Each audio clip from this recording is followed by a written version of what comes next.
Without further ado, let's get started with our 1-point agenda, that is how to convert numbers to words.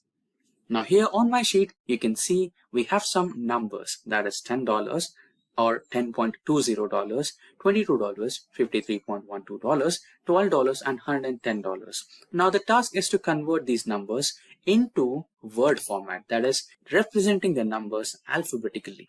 Right? This might be a little curious, and we also might end up searching for a predefined method which is not readily available in Excel, but there is a way where you can create a function using Excel VBA or macros.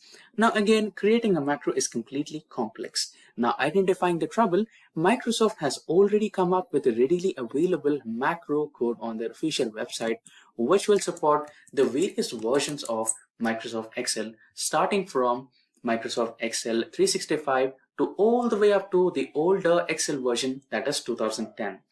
Now you can scroll down and use this particular macro function which Microsoft has readily made us available, and use this to create our own macro in Excel VBA. Now let's get back to Excel, and you can create a macro using the developer option. Now developer options will not be readily available in Microsoft Excel. To activate developer option, go to Home and go to the Options menu in the last, and here go to Customize ribbon, and here in the second drop down menu you can see developer option. By default it will not be checked. Click on the check option to activate developer options and press OK. Now you have your developer options ready.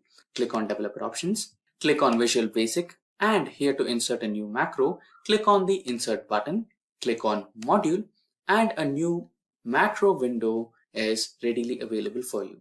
Now Control V to paste your code, and your function is with the name number to text. Right? Now close the macro, and here your function will be readily available. Equals to, and the function name was number to text. Press tab to select the function and select the cell where you have the data. Close the function, press enter. Now drag the same formula across all the cells, and here you have the text converted from numbers. So here we have $10.20 and you have $10.20, $22 and no cents, $53 and 12 cents, $12 and no cents, and $110 with no cents. Now that's how you can convert numbers to words using the macro which is predefined for Excel in the Microsoft website.